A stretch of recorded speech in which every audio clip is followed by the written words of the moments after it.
I'm short. I always have been, and I always will be. It's probably the Italian in me. Well, back in my first school, I was the second shortest in my class. My competitor was a couple of centimeters shorter than I was, but other than that, I was the small kid. Back then, I was honestly really upset over my lack of height. I felt like being less tall made me less worth, I suppose. I had an unhealthy way of quote unquote coping with it. I decided to make up for my lack in height by increasing my attitude. Basically, I was a bitch.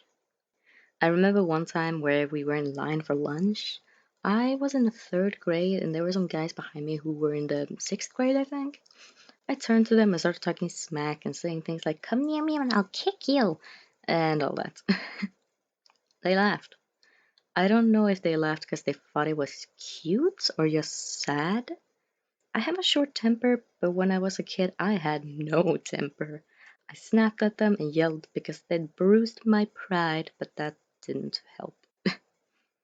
Actually, most of my stories about my height, or if you will, short stories, most of them are kind of upsetting when I think about it, but there are fun ones too. I live in Sweden and there's a huge amusement park called Liseberg. I don't know if this is still the case, but back then, if you had a child who was 9 years old or younger, they could go in for free. You can probably see where this is going. Because I was so short, I looked very young. And my mom thought, hey, why spend too much money on something when we can save some? So, up until I was 12 years old, I went in for free. Mom would even turn to me and go, okay, Elena, remember, you're 9 years old. But that was fun. One of the more recent short stories was when I was in Denmark visiting my boyfriend. Shout out to Toby, you carrot looking bastard. He's about 180 centimeters and I'm like 154, but we're only a year apart. Anyway, we went to a running sushi restaurant that was close to where he lived, and oh my god, why weren't there more nuggets? Anyways, the food was great and we had a really fun time. We went there again on an anniversary, but that's beside the point. The point is, when we, or well, he was gonna pay, the place didn't take cards, so Toby had to run off to the ATM to get cash. While he was gone, the cashier looked at me and pointed to a bowl of those cheap pizzeria lollipops and just went, "Want one?" I said no, out of embarrassment. Toby came back, paid, and we left. When we were outside, I told him what happened, and he laughed so loud people were staring. All he said was, "Why didn't you take it?"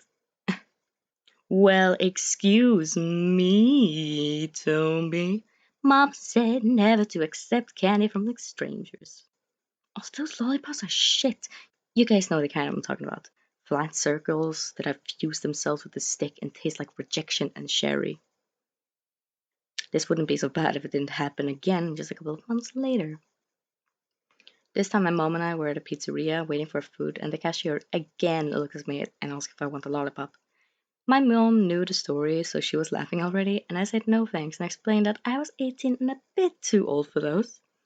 She apologized and told me she was 17 and felt really bad for me. Nah, it's cool. I told her it happened before and she joined my mom in laughing. So that was interesting, yes.